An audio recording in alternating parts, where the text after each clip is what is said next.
And we're here at the 2019 Northeast Astronomy Forum. It's been an exciting event so far. We kicked it off originally with being at the Imaging Conference, which was at the Crown Plaza here in Suffern, New York. We have seen amateur astronomers from like little kids up to, grandmas and grandpas who are either just learning or really advanced imagers and people that do science. So it's been a lot of fun. I will share with you some more images and excitement from this event.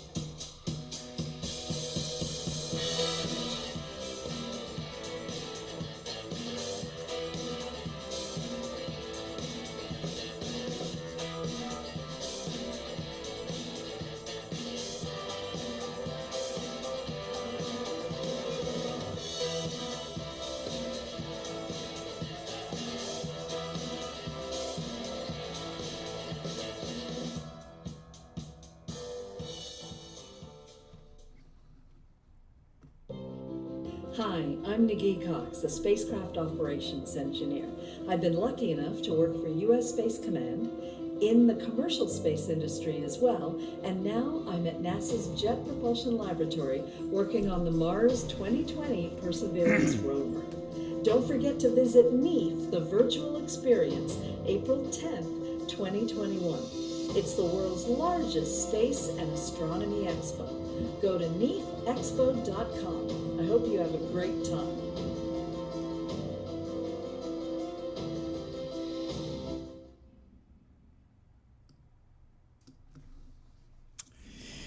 Hey everybody, this is Scott Roberts and Kent Martz once again. I just did this quick change here, getting back to my astronomy channel here. But tomorrow, what we wanted to remind you of is that April 10th is the next NEAF virtual event, and so we will have customer service representatives standing by for the duration of the day. So if there's you have questions, you want to check into stuff, there's probably no better time to buy right now. And why is that, Kent? Why is there no better time to buy? Even though we're out of stock of a lot of things, why is there no better time to buy? Because prices are going up. They're going up. That's right. And what we have today, we may not have next week. I mean, it's right. Inventory is limited, but the prices are going up. You to pre-order telescopes and mounts and stuff like that we're out of stock of. You can put a nominal down payment on it, and that will hold your price and will hold the product for you. So that's something you're definitely, if you were counting on doing this, we understand that a long wait is tough, but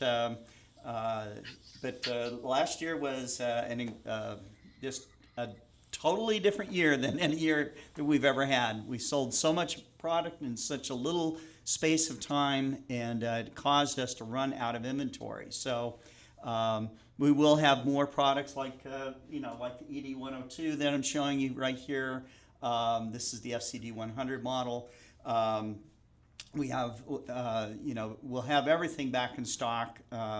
Certainly starting in summertime, and then by fourth quarter we should all be back to normal. But and we do have some spotty deliveries happening throughout the year, but we have such a substantial back order right now that we'll be filling orders with them. So if you want to get some Explore Scientific eyepieces, telescopes at the prices that you see right now before we raise them, which is going to happen, you're going to see those go into effect May 1st. Then you're going to want to get on board and put down that nominal down payment to get in line. But Kent, why did you know the reasons why? I know the reasons why, but tell the audience why we're having to raise prices.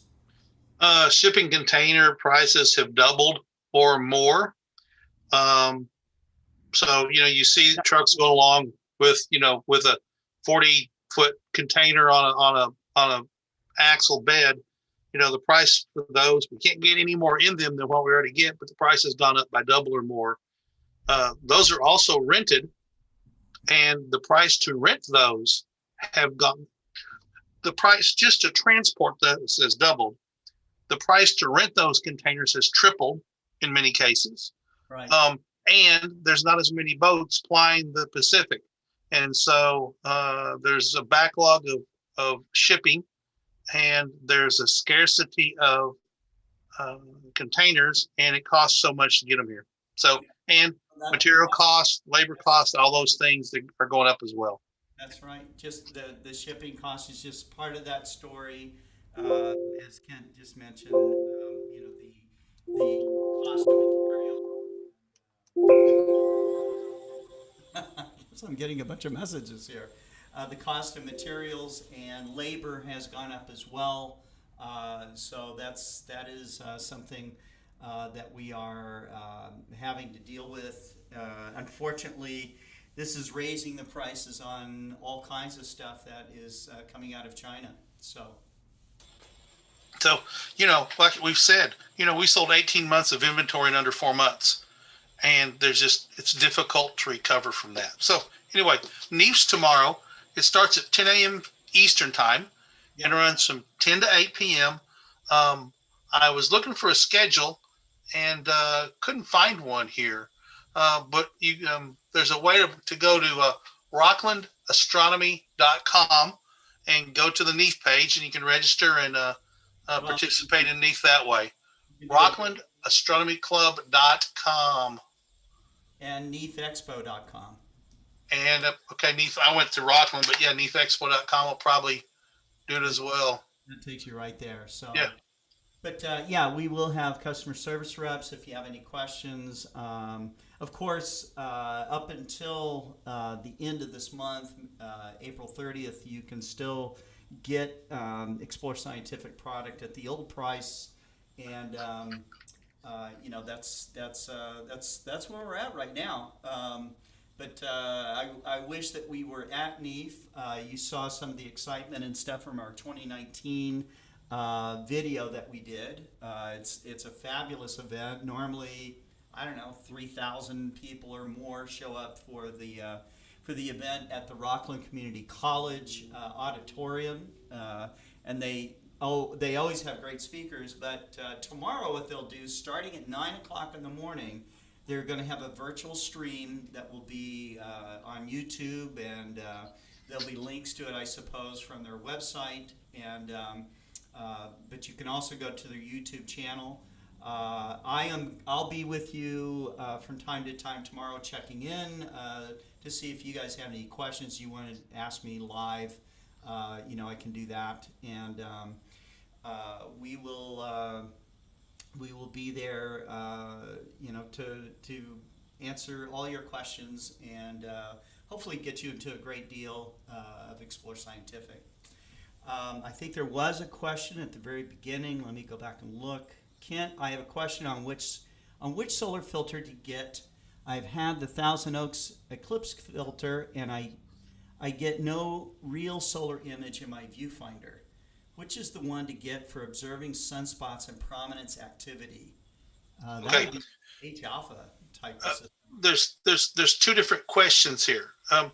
Sunspots are visible through a standard white light filter. The Thousand Oaks film that we sell is going to give you a white light filter, white light view of the sun in the visual spectrum. And so if there's sunspots, you'll see them. If there's no sunspots, you're not going to see them. And then for the prominences, you need to be looking at a H alpha, hydrogen alpha filter. And there are brands of telescopes that come with those built in. And, you know, there's a couple of brands that come to name that aren't ours, Coronado and Lunt. Daystar, also Jen Winters up in Kansas City, a friend of the company, also produces a number of different hydrogen alpha and other filters as well. And those hydrogen alpha filters allow you to tune them very precisely to highlight those prominences. There is an art to seeing those and an art to photographing those. And it's like anything else, it's a skill to learn. So sunspots and prominences require two completely different filter systems. And, you know, so there's the one that the Thousand Oaks film just goes over the front of your telescope and works great. But the hydrogen alpha filter is much more, it's a technical device, and you're going to pay for that technical device to get a hydrogen alpha filter for your telescope. So there's different ways to go about it, but you know, the Lunt and Coronado are the first ones that come to mind for me as far as a telescope you can purchase that's designed specifically for that kind of viewing. Yeah. Another question is Ollie Crabtree. Are there any mounts below 200 pounds that could hold an Explorer First Light 102? Actually, I think that there's probably several that are out there. I would look at the Explorer Twilight 1, which is just an alt-azimuth mount with slow motion controls. That would certainly hold a 102. Should be fairly inexpensive. If you're looking for an equatorial mount, Ollie, you're probably looking at, I imagine if you want something substantial, perhaps something used, you know? What do you think, Ken? You're muted. When he says 200 pounds, I presume he's talking about sterling pound sterling in England. That's right. You know, an Exos 2 with PMC-Eight, you know, or which is our modern go-to system, or an Exos 2 GT, the older go-to system. Anything in that range will work fine. You know, they need to have a working capacity of at least probably 28 pounds to get good performance. So anything in that regard will be fine. But, you know, I don't know what the availability amounts are in England through Telescope House or wherever, but or through Bresser. But mounts are hard to come by right now because there are so many people got in. Yeah. You know, and we ran out astoundingly fast. And have back orders of hundreds. That's right. I mean, legitimately hundreds and hundreds of back orders for mounts. Right. Book Davies says, is there a certain percentage to put down, say, on iXS 100? That's going to be about 10% book is what it is. So those mounts are about, what, $400 or $500 depending. Right, right. It's going to be about 40 or 50 bucks, something like that. Just something nominal. We will, you know, you'll be first in line, you know, get it put down. Otherwise, if you just kind of wait, you're going to have to wait for all the back orders to fill first, and all the people that did put down deposits will get theirs first. And I will say that at this point for Exos 100s, based on what we're seeing, our first shipment will be enough to cover our back orders at this point. Mhm. But by the time they arrive, that may not be the case. So if you're thinking about getting an Exos 100, you can get in line now, because the line's not going to get any shorter. That's true. That's very true. And with the, the nominal deposit should work out okay. Oh, and Ollie says, sorry, I meant GOTO for Deep Sky Astro. The least expensive system we have that we have seen ED102s put on, Ollie, was our iXOS 100, and that is going to be more than 200 pounds, but you'll have to check with your dealer over there. You can see what it is in dollars from us, but I don't know what the conversion rate is into pounds from your dealer in the UK. So you'll have to check. I'm looking that up.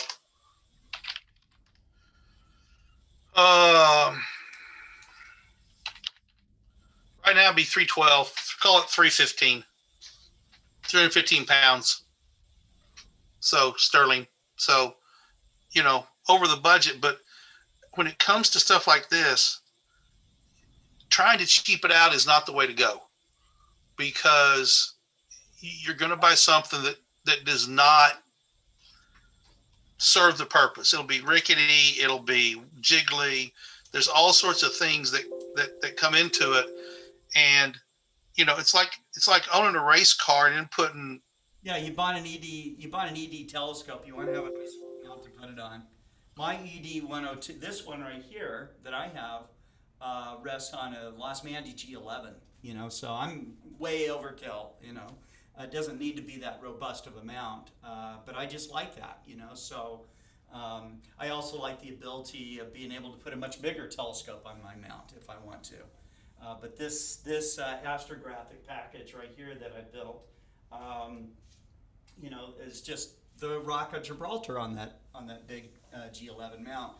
Now that mount in the States is about $3,500 with all the stuff on it. Something to think about for sure. And buying used is not a crime. So No. right. So. And Rock of Gibraltar leads to good astrophotography. For sure. Oh, so, yeah. Hey, Scott, I've got to take off. Yeah, thank you very much. So, everybody have a great time at NEAF. I'm going to bug out of here. All right. Take care. Take care.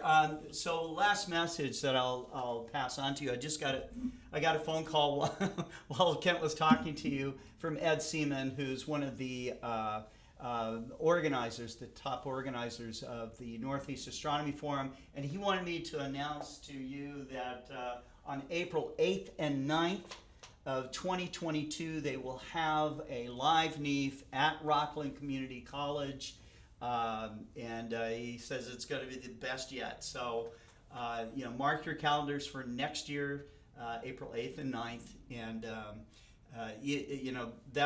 this particular event gets people from all over the world, so it's a lot of fun. It is a world event for astronomers, and they have world-class speakers. So you'll see some of those tomorrow as they broadcast the stream live tomorrow. But anyways, until that time, you guys keep looking up. Thanks for coming back online with us and listening to us talk about NEAF and the situation that we have currently with pre-ordering. Take care and have a great weekend. Bye-bye.